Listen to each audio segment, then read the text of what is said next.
हाँ, कल का वीडियो सबने देखा, WTO एंड गैट।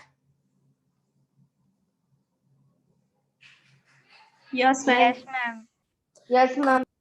हाँ, I hope it is a factual, यानी इसमें सिर्फ फैक्ट्स हैं, तो मुझे नहीं लगता उसमें कोई डाउट होंगे। Do you have any doubts in WTO and GATT वाला video? No ma'am. No ma'am. उससे जितने भी फैक्ट्स हैं वो सब एग्जाम के एक दिन पहले यू हैव टू रटोफाई, है ना, रटना पड़ेगा कब एग्जिस्टेंस में आया। पर एक ये चीज है कि GATT was prior organization, GATT सबसे पहली थी, फिर WTO आया, राइट? क्लियर है? और India is with WTO since its inception, या उसके स्टार्टिंग से ही इंडिया WTO का मेंबर है। ठीक है, तो उस वीडियो में सारे फैक्ट्स जो है वो बहुत इंपॉर्टेंट है। दूसरा उसमें इंपॉर्टेंट चीज है difference between GATT and WTO, बहुत ज्यादा इंपॉर्टेंट है वो वाला स्लाइड जिसमें एक तरफ गैट है और एक तरफ WTO का डिफरेंस दिया गया है, तो प्लीज डोंट इग्नोर दैट, उसमें से एक क्वेश्चन जरूर आएगा। अपार्ट फ्रॉम दिस पैम्पलेट्स और 3 और 4 का MCQ पैम्पलेट भी अवेलेबल है ब्रांच पर, contact your supervisor and take it. ठीक है, चलिए अब हम रिमेनिंग टॉपिक्स को आज कंप्लीट करते हैं। Give heading pure theory of custom union. Give heading in your copies, pure theory. I am sharing screen.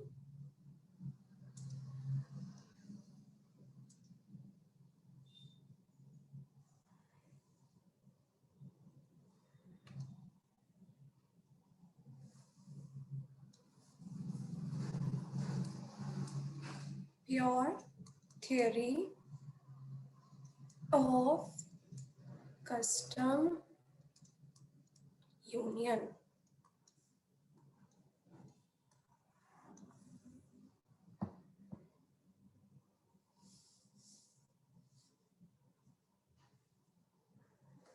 चल, तो कस्टम यूनियन सबसे पहले तो क्या होता है, हमने लास्ट क्लास में देखा था, it is a part of economic integration. ये एक इकोनॉमिक इंटीग्रेशन का फॉर्म है, जैसे preferential trading area, free trading area, common market, custom union. तो कस्टम यूनियन में क्या होता है, 2 और मोर countries for international trade remove tariffs among them.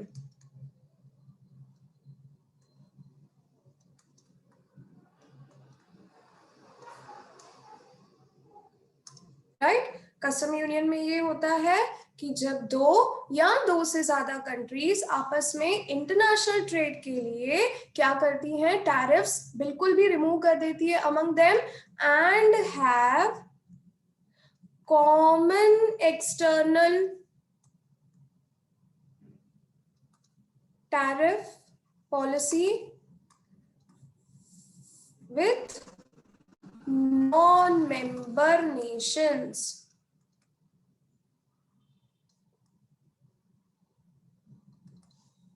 Clear है?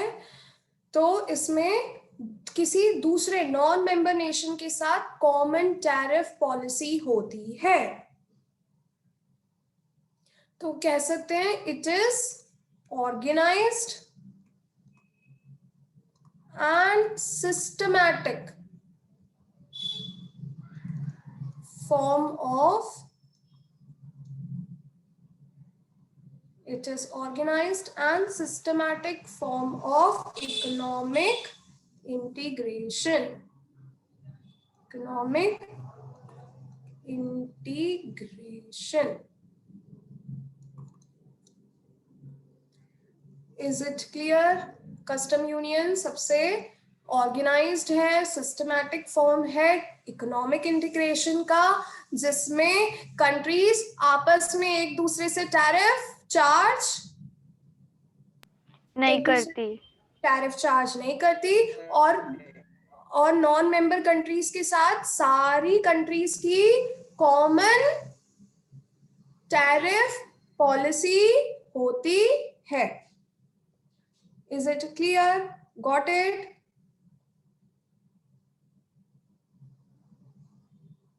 Is it clear? Understood? Yes, ma'am. Yes, ma'am. चलिए, तो अब before pure theory के आने से पहले it was considered that custom union always leads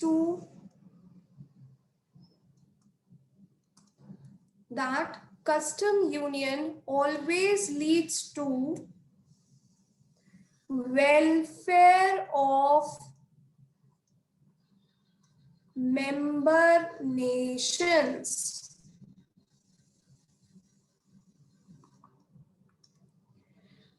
pure theory के आने से पहले ये माना जाता था कि कस्टम यूनियन बनाने से हमेशा मेंबर नेशंस का क्या होता है?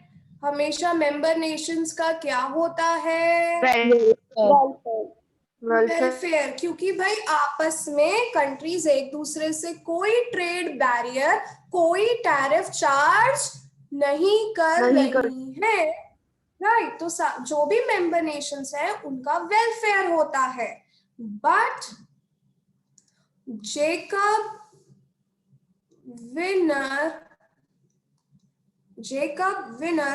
gave pure theory,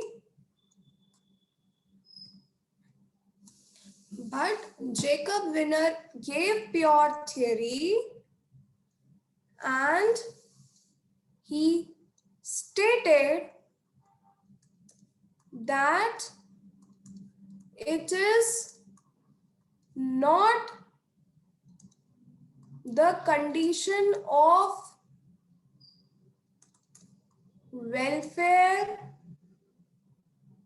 always after forming custom union. But Jacob Viner ने pure theory of custom union दी और उसने कहा कि ऐसा जरूरी नहीं है कि कस्टम यूनियन बनाने से हमेशा मेंबर कंट्रीज को वेलफेयर ही हो, ऐसा जरूरी नहीं है. अंडरस्टूड?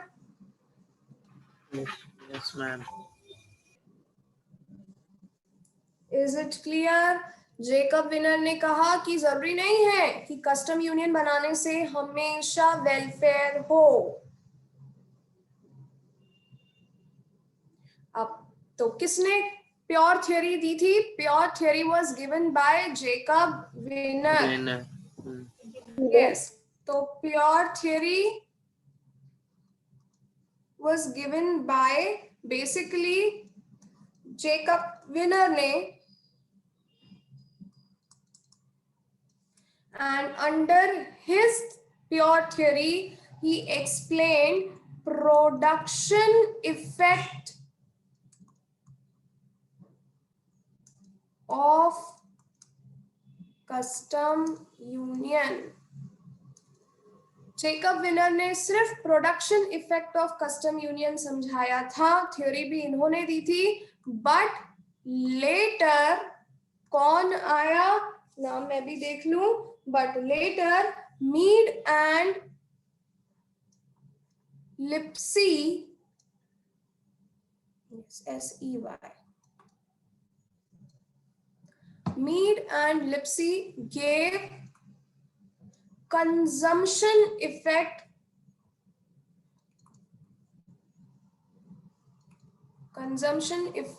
of custom union.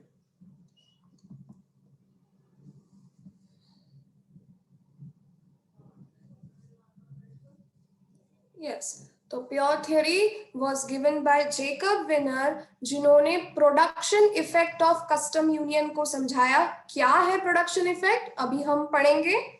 फिर जेकब विनर के बाद में दो और इकोनॉमिस्ट मीड एंड लिप्सी ने consumption effect of custom union समझाया, जो कि हम नहीं पढ़ेंगे because it is not there in the description. सिर्फ ये बताया गया है कि ये दो व्यक्ति हैं जिन्होंने consumption effect of custom union दिया है। क्या है consumption effect? That is not described even in college PPTs. So we will also study only till production effect of custom union.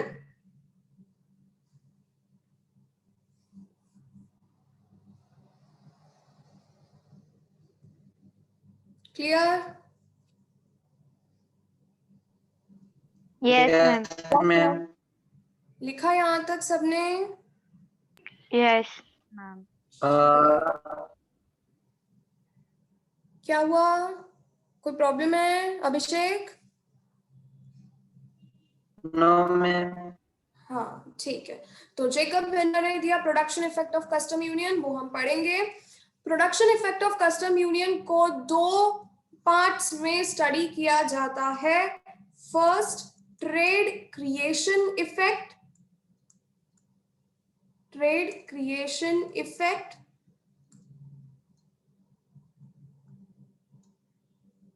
and next B, trade diversion effect.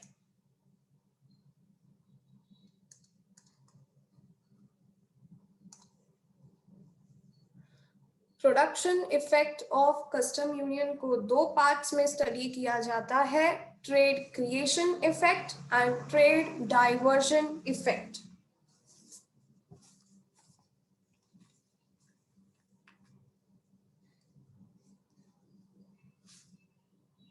चलिए आप समझते हैं trade creation effect क्या होता है।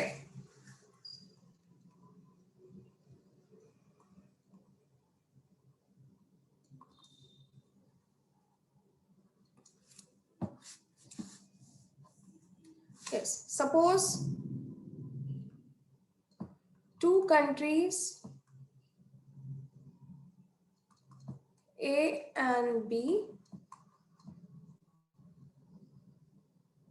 three countries, suppose three countries A, B and C. Suppose three countries A, B and C.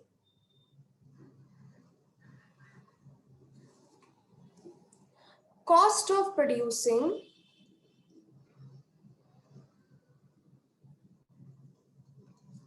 a commodity X is as follows. तीन countries हैं A, B and C, तीनों में X कमोडिटी बनाई जा रही है और उसकी कॉस्ट कुछ इस तरह है। Country A, B and C, production cost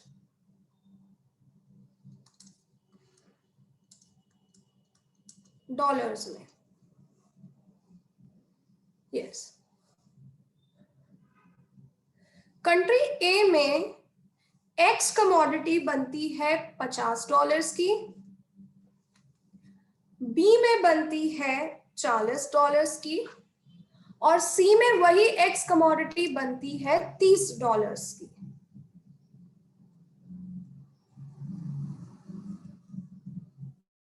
लिखा सबने? Yes, ma'am. Once again, country A में कौन सी कमोडिटी, कौन सी commodity? Speak up. X. Commodity X। X. B में $40 में और C में वही कमोडिटी X $30 में। $30. अब बताइए एक खुद बनाएगा क्या? एक खुद कंट्री एक खुद कमोडिटी X बनाएगा क्या? No. क्यों? क्योंकि A को खुद को सबसे ज्यादा Costly होगा. Very good. तो एक खुद नहीं बनाएगा और क्या करेगा?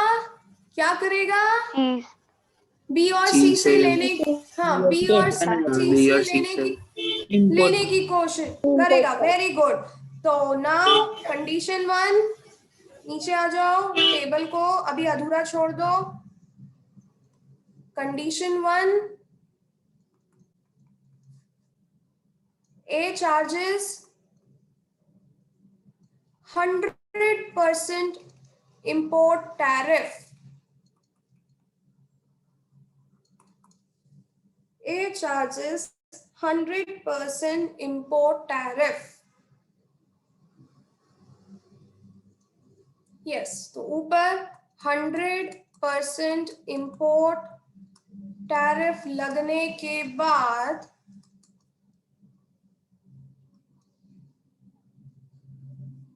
यस, बी से अगर सामान खरीदेंगे तो $40 का है, प्लस 100% की ड्यूटी इंपोर्ट टैक्स लगा दी, तो ए को कितने में पड़ेगा वो सामान? $80। $80 समझ में आया? 40 का तो खुद प्रोडक्ट है, प्रोडक्ट क्या कमोडिटी एक्स है, पर अगर ए खुद ना बना के बी से ले रहा है और ले रहा है तो टैक्स अगर चार्ज कर रहा है 100% की, तो बी से कितने में पड़ेगा? $80 में पड़ेगा। और सी से कितने में पड़ेगा? सी से कितने में पड़ेगा? जल्दी बता दो। $60 में पड़ेगा। और तभी भी अगर प्रोडक्ट एक्स कंट्री खुद बनाएगी तो भी कितने में बनाएगी? खुद से तो टैरिफ चार्ज नहीं करेंगे।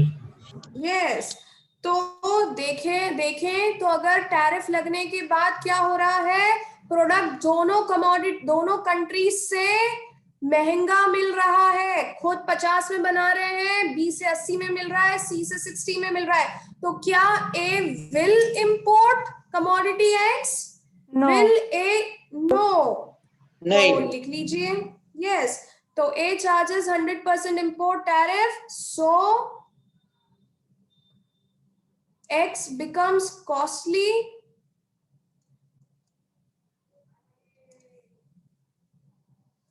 from both countries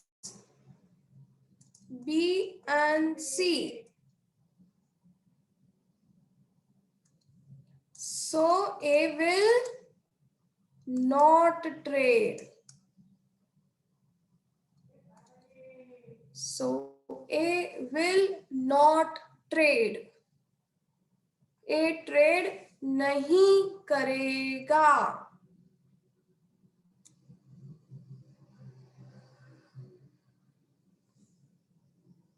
लिखा यहां तक?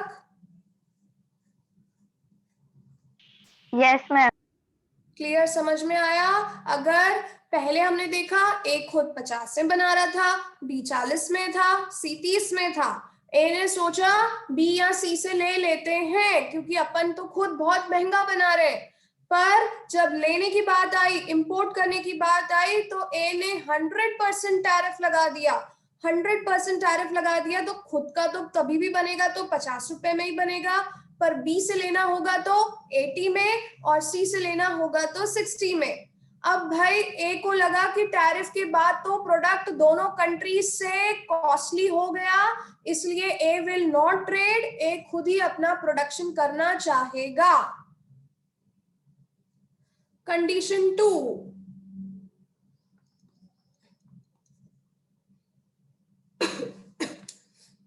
ए and B form custom union. A और बी मिलकर क्या बना देंगे? अब कस्टम यूनियन बना लेंगे।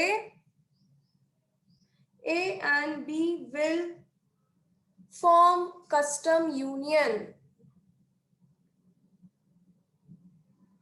चलिए, अगर जब कस्टम यूनियन बनता है, आफ्टर कस्टम यूनियन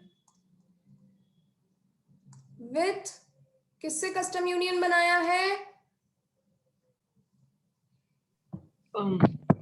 बी से। तो कस्टम यूनियन बनाने के बाद भी अगर ए खुद अपना प्रोडक्ट बनाएगा तो ₹50 में ही बना पाएगा।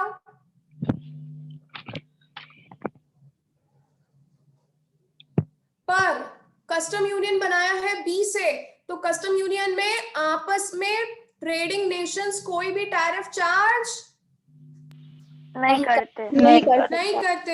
Very good. तो बी से तो मिलेगा 40 में ही, क्योंकि बी से आप कोई टैरिफ चार्ज नहीं कर सकते, बिकॉज ए और बी आपस में अब पार्टनर्स हो गए हैं, यूनियन बना लिया है। पर सी क्या यूनियन का मेंबर है? सी No. क्या? नहीं। No. तो सी से तो क्या लगाना पड़ेगा?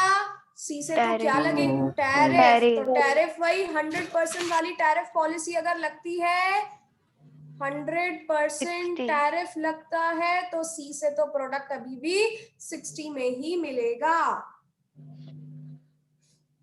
सो नाउ बताइए, ए क्या करेगा? खुद बनाएगा, बी से लेगा कि सी से लेगा? बी से लेगा। यस। तो A and B form custom union and A will not charge any tariff from, A कोई टैरिफ नहीं लगाएगा किससे? फ्रॉम B से। B, but will have tariff policy for whom? Yes, but will have tariff policy for C.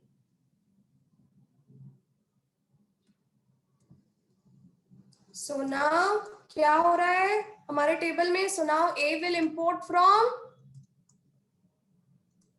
B. yes B. from B. A will import from B.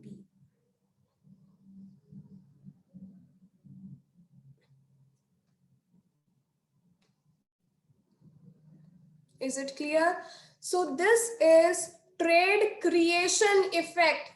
From no trade से A had started trading from B, क्योंकि after formation of custom union हमने पढ़ा कि trade creation effect हुआ पहली condition में, जब कोई कस्टम यूनियन नहीं था तब there was no trade between countries. फिर कंडीशन सेकंड में when A and B came together to form a custom union, तो A started trading with B. So हमारे कंसेप्ट का नाम भी क्या है? Trade creation effect. First condition में there was no trade and now there is trade with B. yes, trade with B. So this is trade creation effect. पहले custom union के बनने से पहले नो ट्रेड था, कस्टम यूनियन बनने के बाद देयर इज ट्रेड। तो समझते हैं, जब कस्टम यूनियन नहीं था तो अगर आप किसी और से सामान लोगे तो टैक्स लगाओगे। यहाँ पे 100% टैक्स लग रहा था, तो बी से सामान $80 में पड़ रहा था और सी से 60। तो ए को लगेगा कि यार खुद ही बना ले, तो नो ट्रेड। बट जब कस्टम यूनियन बना बी के साथ, तो भी अगर कंट्री ए खुद बनाएगी तो $50 में ही बनाएगी, पर बी से लेगी तो कोई टैक्स चार्ज नहीं होता कस्टम यूनियन में, तो बी से तो $40 में ही मिलेगा। और सी क्योंकि एक नॉन मेंबर कंट्री है, तो नॉन मेंबर कंट्री पे तो टैक्स लगेगा, इसलिए सी से $60 में ही पड़ेगा। Got it? Yes, ma'am. चलिए, बी ट्रेड डाइवर्जन इफेक्ट था ना ऊपर जेकब विनर के प्रोडक्शन कंसेप्ट में, trade creation and trade diversion.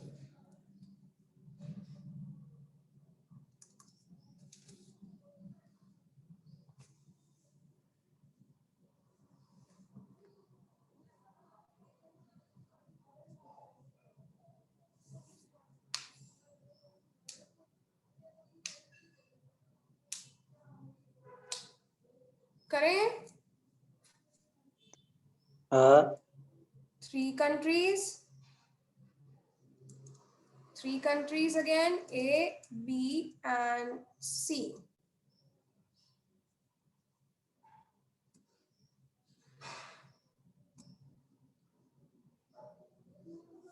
चलो, तो अगेन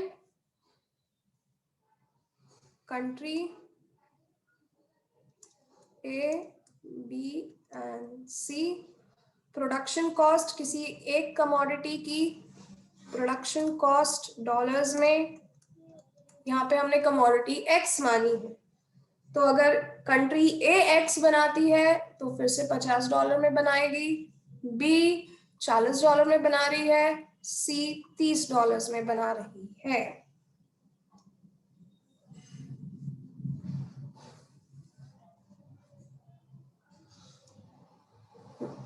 अब ए imposes 50% ड्यूटी। कोई यूनियन नहीं बना है, ए को लगेगा कि यार मैं 50 में बना रहा हूं, इससे बेटर है कि मैं बी और सी से ले लूं। लेते वक्त टैक्स लगाएंगे, तो अभी मान लेते हैं 50% टैक्स लगा, तो कितने में पड़ेगा? तब भी एक खुद बनाएगा तो $50 में ही बनाएगा।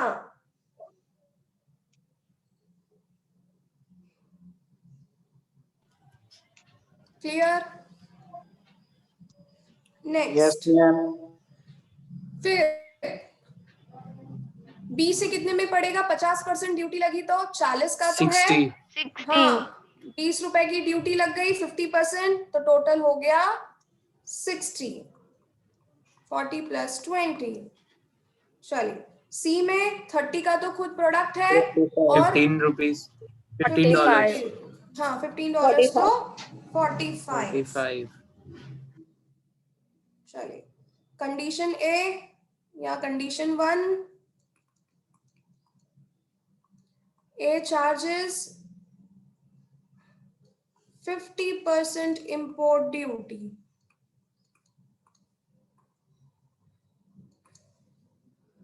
A charges 50% import duty from B and C.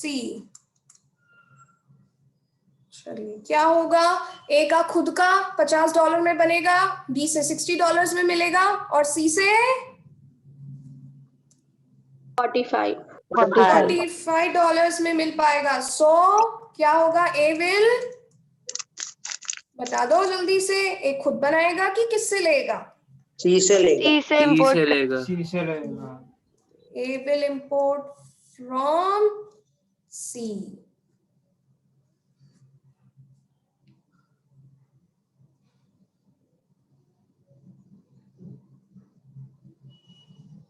Is it clear? Condition second, A and B form union.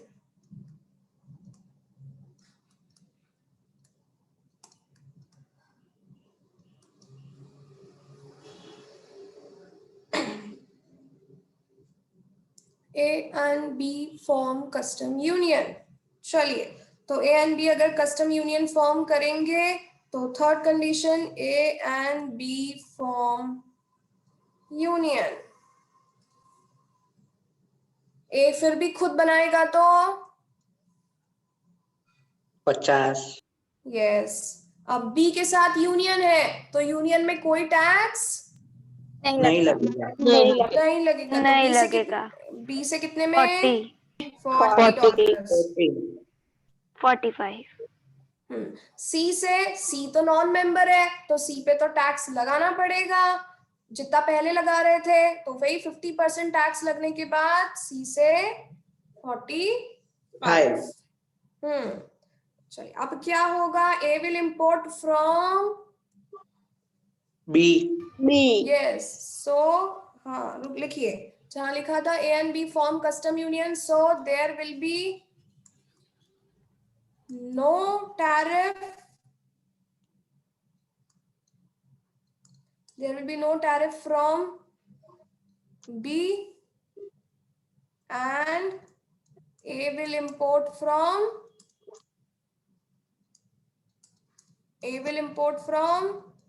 B.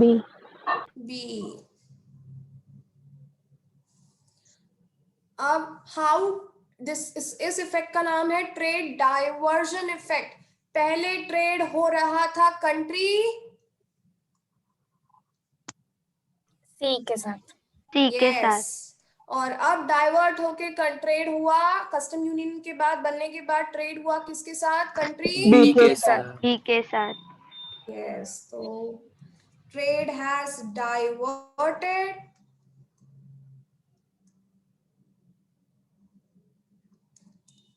from country C to B.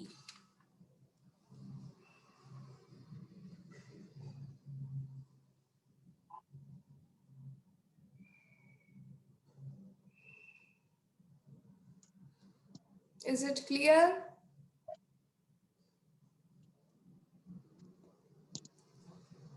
Yes, ma'am. Yes. तो अब ये हुआ ट्रेड डाइवर्जन इफेक्ट और ऊपर वाला था ट्रेड क्रिएशन। ट्रेड क्रिएशन सबको clear है? एक बार अपनी कॉपीज में देख लो। फर्स्ट कंडीशन में कोई ट्रेड नहीं हो रहा था, ए विल नॉट ट्रेड हुआ, और सेकेंड कंडीशन में यूनियन बनने के बाद A will import from B हुआ। B country. तो ट्रेड क्रिएट हुआ। फिर second condition trade diversion effect में, बी पॉइंट में ट्रेड डाइवर्जन इफेक्ट में क्या होगा कि पहले ट्रेड हो रहा था कंट्री सी से, फिर डाइवर्ट होके हो गया ट्रेड किससे? Country B. बी से। Very good, yes. तो अब जेकब विनर ने कहा कि कस्टम यूनियन के चक्कर में आपने चलो वेलफेयर तो कोशिश की, क्योंकि आप खुद 50 में बनाते, पर आपने लेस कॉस्ट में किससे ले लिया? बी से ले लिया।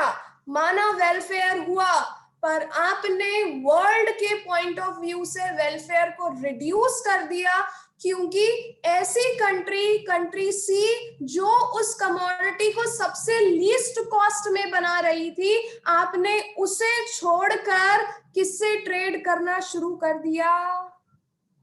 कंट्री बी से।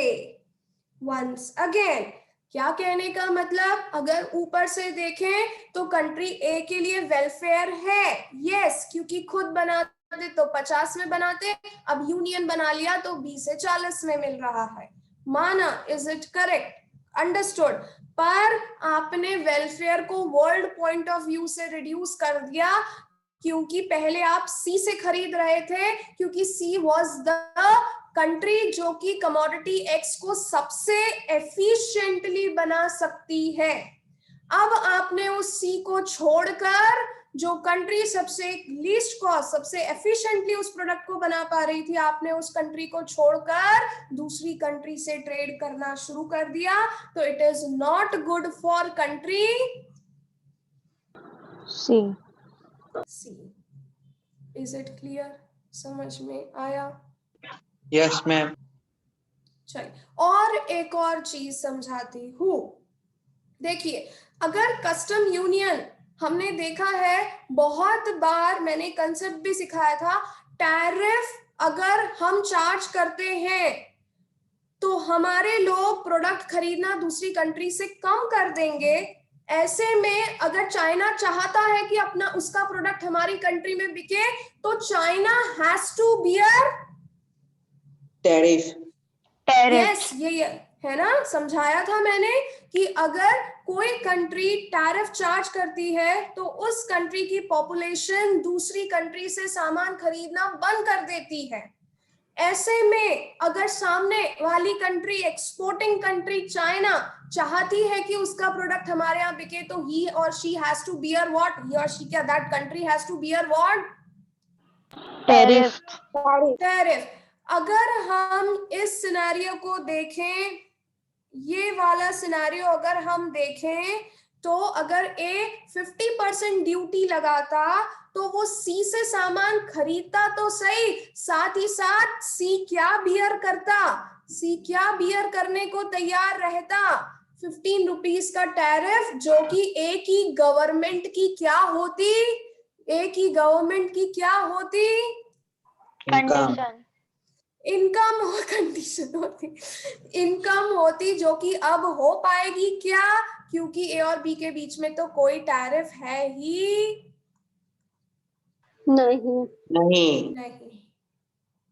वंस अगेन ये वाला पॉइंट, वेलफेयर रिडक्शन कैसे हुआ है? ऊपर से तो दिखेगा कि यस ए ने तो सस्ते में सामान खरीद लिया बी से, ठीक है, बट वेलफेयर रिडक्शन 2 पॉइंट्स में हुआ है। सबसे पहला, you have ignored the country C which can produce that commodity most efficiently. आपने सी कंट्री जो कि मोस्ट एफिशिएंटली वो प्रोडक्ट बना पा रही थी उसको छोड़ दिया और दूसरी कंट्री से ट्रेड करना शुरू कर दिया, तो it is not good for C. दूसरी चीज, कैसे वेलफेयर रिड्यूस किया? अगर आप टैक्स लगा के सामान सी से खरीदते तो सी 15 एक्सपोर्टिंग कंट्री 15 रुपए का टैरिफ बियर करती। अगर वो 15 रुपए का टैरिफ बियर करती तो हमारी गवर्नमेंट के लिए ये टैक्स जो है 15 रुपए का, वो क्या डॉलर का क्या होता? वो इनकम होती। पर अब वो इनकम, क्योंकि हमने तो कोई टैरिफ नहीं लगाया और यूनियन बना के भाईचारा बना के सामान किससे खरीद लिया? बी से। चलो लिख लीजिए, वेलफेयर रिडक्शन इफेक्ट कैसे हुआ है?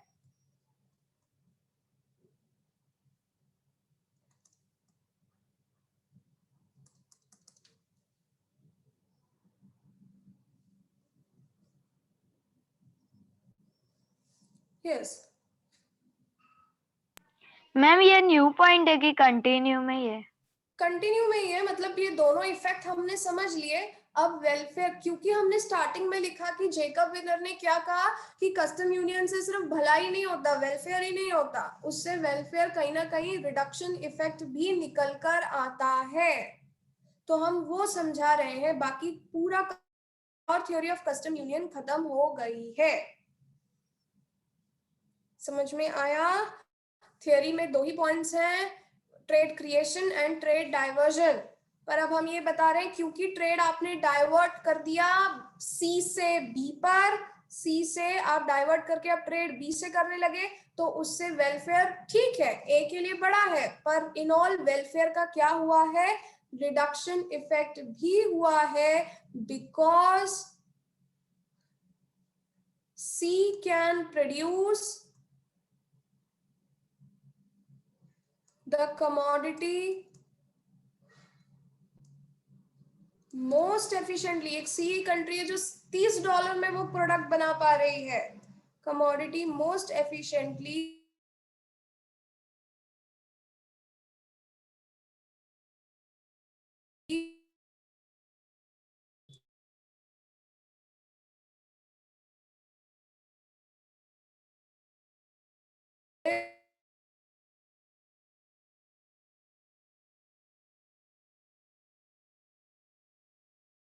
due to formation of union।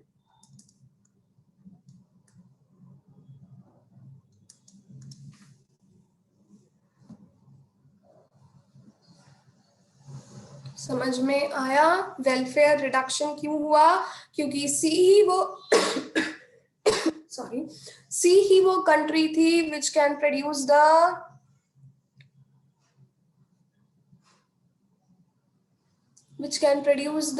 commodity X सबसे efficiently। पर क्या सी से ट्रेड हुआ है यूनियन बनने के बाद?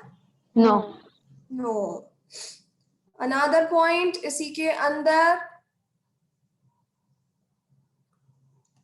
welfare is reduced as after union is government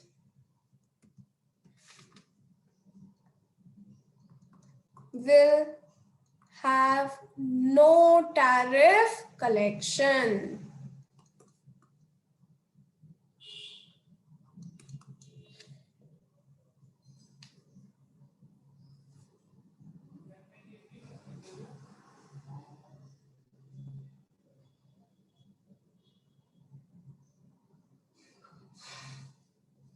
Is it clear? Yes, ma'am. क्योंकि Yes, ए और ma'am. कस्टम यूनियन के बाद ए और बी में आपस में कोई टैरिफ नहीं होगा, तो एक ही गवर्नमेंट को टैरिफ कलेक्शन का मौका भी नहीं मिलेगा। नहीं मिलेगा। नहीं मिलेगा। यस।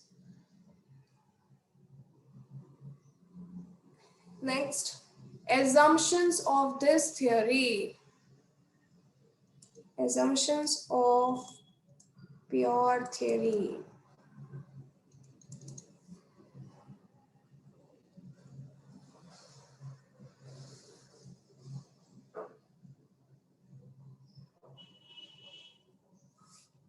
करें, लिखें? हाँ। चलिए देखिए, पहला पॉइंट, दो कंट्रीज मानी है A and B that form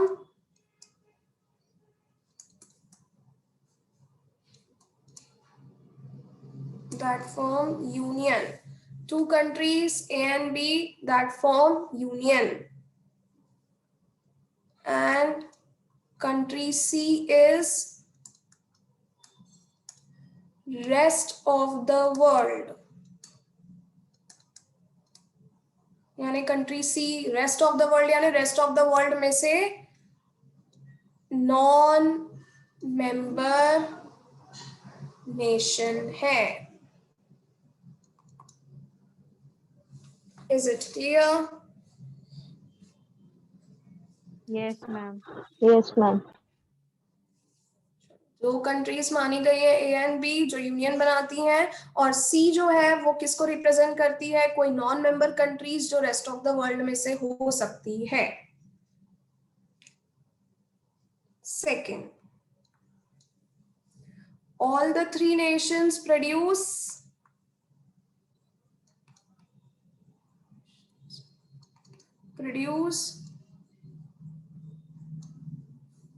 same commodity. All the three nations produce same commodity. कौन सी कमोडिटी मानी है वो हमने अभी तीनों कंट्रीज में सिर्फ एक ही कमोडिटी बनेगी और जो है वो एक्स.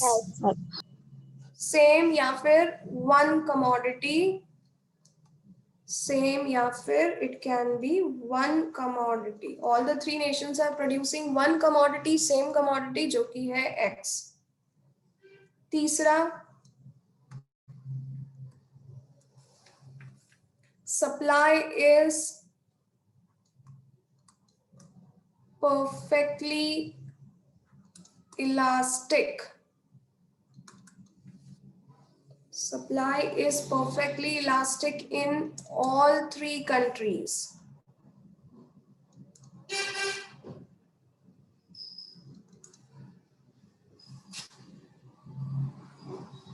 Perfectly elastic supply यानी quantity, price.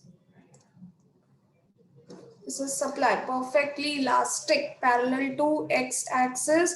ऐसा क्यों है? क्योंकि तीनों कंट्रीज में प्राइस, एक ही बात करें तो ए में प्राइस 50 है, कहीं पे भी ये मेंशन नहीं किया है कि अगर ज्यादा प्राइस बढ़ेगी तो सप्लाई बढ़ेगी, प्राइस कम होगी तो सप्लाई कम होगी. ऐसा थ्योरी में कहीं मेंशन नहीं किया गया है. प्राइस 50 है, तीनों कंट्रीज की प्राइसेस कांस्टेंट है, ए में 50, बी में 40, सी में 30. और कहीं भी ये नहीं बोला है कि क्वांटिटी तभी बढ़ेगी जब प्राइस बढ़ेगी. प्राइस सेम है फिर भी क्वांटिटी बढ़ सकती है, क्वांटिटी सप्लाइड बढ़ सकती है. कोई इंफॉर्मेशन नहीं दी है कि प्राइस के बढ़ने से ही क्वांटिटी सप्लाई बढ़ेगी, ऐसा कहीं नहीं लिखा है. तो हमने माना है कि सेम प्राइस पर आप कितनी भी क्वांटिटी सेल कर सकते हो, इसलिए supply is assumed to be perfectly elastic. Once again, supply is perfectly elastic यानी सब में प्राइस कांस्टेंट है और क्वांटिटी वेरी कर सकती है, क्योंकि थ्योरी में कहीं पे भी मेंशन नहीं किया है कि प्राइस बढ़ेगी तो ही सप्लाई बढ़ेगी, प्राइस कम होगी तो सप्लाई कम होगी. प्राइस और सप्लाई का कोई रिलेशन की बात नहीं की गई है, इसलिए सप्लाई को इलास्टिक, परफेक्टली इलास्टिक माना है. मतलब सेम प्राइस पर आप कितनी भी क्वांटिटी सेल कर सकते हो. कर सकते हो. नहीं समझ में आया तो कोशिश भी मत करना, just rectify perfectly elastic supply. Fourth assumption, perfectly competitive market।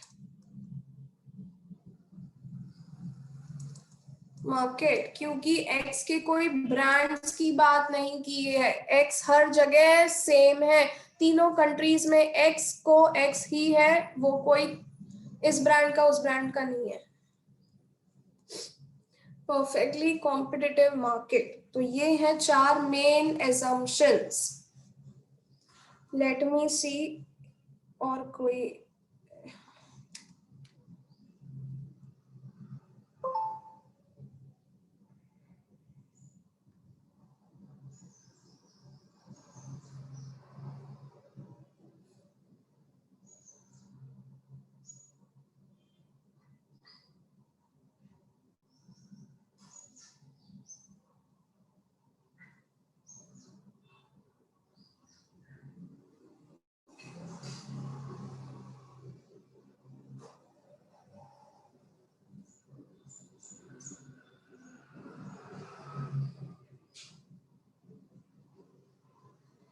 there is full employment of resources।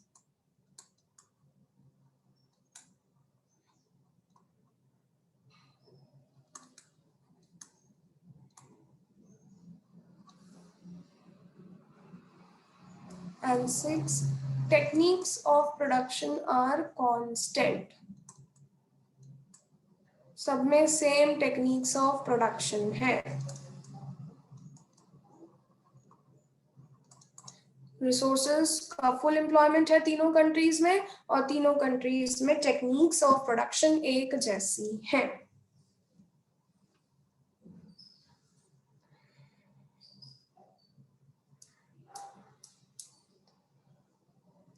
Is it clear? Yes, ma'am. एक बार Yes, ma'am.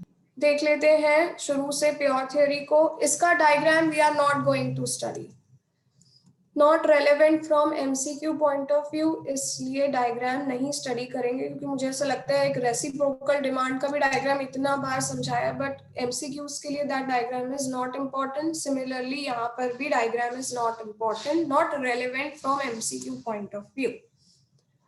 चलिए, तो थ्योरी ऑफ कस्टम यूनियन में कस्टम यूनियन क्या होता है अपनी कॉपीज में देखते जाइए। फिर हमने पढ़ा कि थ्योरी, प्योर थ्योरी के आने से पहले ये कंसीडर किया जाता है कि कस्टम यूनियन सिर्फ वेलफेयर ही होता है नेशंस का, पर ऐसा नहीं है। किसने दी ये थ्योरी? जेकब विनर ने दी ये थ्योरी, और उन्होंने ये कहा कि इट इज नॉट नेसेसरी कि सिर्फ वेलफेयर हो, there can be welfare reduction also. फिर आते हैं प्योर थ्योरी क्या है। प्योर थ्योरी को 2 पार्ट्स में डिवाइड किया है, दी थी जेकब विनर ने, जिन्होंने प्रोडक्शन इफेक्ट को समझाया है, और फिर लेटर मीड एंड लिप्सी ने कंजम्पशन इफेक्ट्स को समझाया है, जो कि नॉट दैट इम्पोर्टेंट या नॉट टू बी स्टडी। फिर प्रोडक्शन इफेक्ट में 2 आते हैं, trade creation effect and trade diversion effect. Creation effect, पहले ट्रेड नहीं हो रहा था, हमने टेबल देखा, फिर ट्रेड होने लगा आफ्टर यूनियन, तो ट्रेड क्रिएट हुआ। फिर ट्रेड डाइवर्जन में पहले ट्रेड हो रहा था सी से, फिर ट्रेड होने लगा बी से, डाइवर्ट हुआ, that's why trade diversion. Welfare reduction कैसे हुआ? क्योंकि अब जो सी है तीनों कंट्रीज में सबसे एफिशिएंटली सी बना पा रही है, और आप उसी कंट्री को छोड़ रहे हो, उस कंट्री से आप ट्रेड नहीं कर रहे। दूसरा, यूनियन बनाने के बाद आपके पास कोई चांस नहीं होता टैरिफ कलेक्ट करने का, तो दिस इज वेलफेयर रिडक्शन। फिर हमने पढ़े इसके assumptions। ये वाला rectify, supply is perfectly elastic, यानी किसी भी कंट्री में सेम प्राइस पर कितनी भी सप्लाई हो सकती है। कोई डाउट? No, ma'am. ओके, चलिए अब बचता है, तो अब बचता है सिर्फ ग्लोबलाइजेशन।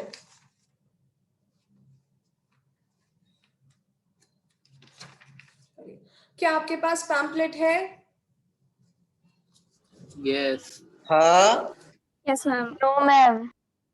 यस तो डोंट वरी, मैं ग्लोबलाइजेशन समझा भी नहीं रही हूँ. It is just 1.5 page topic.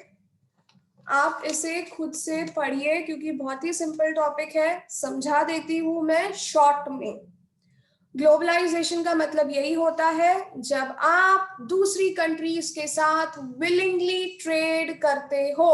when your country is willing, when your economy is willing to trade with other countries of the world.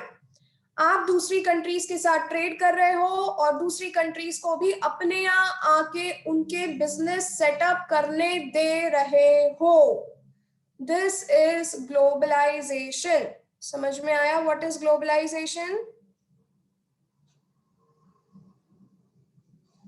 Yes, ma'am. Ma'am. ठीक है. जब आप when you are willing to trade with Other country. Other other countries. countries and when you are allowing other countries to come and establish their business in your Our country. Our country. हाँ, very good. समझ में आया? Clear है? जैसे कि example दिया है, Hyundai Corporation has its business operation in Malaysia, Thailand and India and not only in South Korea. तो ऐसे अलग अलग कंपनीज जिसमें दो अलग अलग कंट्रीज की कंपनीज ने साथ में टाई अप करके बिजनेस किया हो. जब आप बहुत एक्सेप्टेबल हो, आप दूसरी कंट्रीज के साथ इजीली ट्रेड करते हो और आप दूसरी कंट्रीज को भी अलाउ करते हैं कि वो यहाँ पर हमारी कंट्री में आके इन्वेस्टमेंट करें, बिजनेस स्टार्ट करें, तो उस कंसेप्ट को हम ग्लोबलाइजेशन कहते हैं. ग्लोबलाइजेशन के अलग अलग फॉर्म्स होते हैं. Foreign investment. फॉरेन इन्वेस्टमेंट पता है, यानी दूसरी कंट्री आके आपके यहाँ क्या कर रही है, अपना खुद का बिजनेस कर रही है या इन्वेस्टमेंट कर रही है, या आप किसी फॉरेन कंट्री की कंपनी में जाके इन्वेस्ट कर रहे हो, पैसे लगा रहे हो, बिजनेस कर रहे हो. This is foreign investment. फिर है मर्जर्स एंड एक्विजिशंस, फिर है joint venture, assembly operations, licensing, franchising, strategies, alliance. अब ये जितने भी फॉर्म्स दिए हैं, learn them very thoroughly. Doubt हो आप मुझे व्हाट्सएप कर सकते हैं. तो globalization is a very small topic. Please read by yourself. Any doubt you can ask. पर ग्लोबलाइजेशन के फॉर्म्स जो है, foreign investment, mergers and acquisition, joint venture, assembly operation, licensing, franchising, strategy, alliance, इन सब के मीनिंग एक एक lines में दिए हैं. आप प्लीज इन्हें पढ़ लें. इन पर एक MCQ शॉर्ट आएगा. Yes ma'am. Is it clear बच्चा लोग? Yes, ma'am. Yes, Yes, ma'am. ma'am. Okay, I can do one thing. I will make a short video on this. See, I'm not saying surely. मुझे अगर time मिलता है तो I will make a short video and मैं उसे group पर बता दूंगी कि I have made, so you can go and see. Otherwise, it is very, मुझे लगता है वीडियो देखने में से भी ज्यादा टाइम तुमको लगेगा. It's better है कि you just read once. अब मुझे बताओ, any day when we can have MCQ practice, do you have time? Yes, ma'am. We have. Yes ma'am. Yes, ma'am. इस फ्राइडे के लिए अगर आप अपने शेड्यूल में देखेंगे तो मैंने 2 यूनिट 1 के टॉपिक नहीं है, वो एक्चुअली यूनिट 1 में पढ़ाए गए थे. वो है टर्म्स ऑफ ट्रेड के 2 वीडियोस. शेड्यूल में अगर ध्यान से देखेंगे तो उसमें लिखा है यूनिट 1 वीडियो लेक्चर नंबर 4 और 5 या कुछ ऐसा ही है. तो वो किससे रिलेटेड है? वो टर्म्स ऑफ ट्रेड से रिलेटेड है. वो हमने तभी पहले पढ़े थे, उन पे वीडियोस पहले आ चुके हैं. But you see both the videos again, जिसमें सारे टर्म्स ऑफ ट्रेड के फॉर्मूला तो है ही, साथ ही साथ जो नेक्स्ट वीडियो लेक्चर है उसमें ये बताया गया है कि इलास्टिसिटी इंपोर्ट और एक्सपोर्ट की क्या होनी चाहिए. एक बात जरूर याद रखिए, हमेशा इलास्टिसिटी इलास्टिक, रिलेटिवली इलास्टिक होनी चाहिए. ऐसा क्यों, वो दोनों वीडियोस में समझाया गया है. तो for Friday you have that. Apart from that, globalization ही एक ऐसा टॉपिक है which you have to read by yourself. Clear? तो संडे कैन बी प्लान। अब मंडे 8th को which paper you have? Law. Business law. अरे Business बाप law. रे। तो on which day shall we have an MCQ practice session?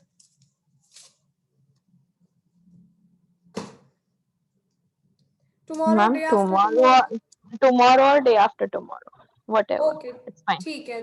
तो अभी तुम लोगों के मॉर्निंग में तो यूजुअल लेक्चर्स होंगे, जूम सेशंस होंगे। Yes ma'am. Okay, so we will keep after 4 only. अगर रखा तो I will inform. Okay, ma'am. चलिए ठीक है, bye bye, take care, all the best for your exam. Any doubts you can WhatsApp me. Bye, ma'am. Bye, ma'am. Bye, ma'am. Thank you so much. Bye, ma'am. Bye, ma'am. Thank you, ma'am. Ma'am.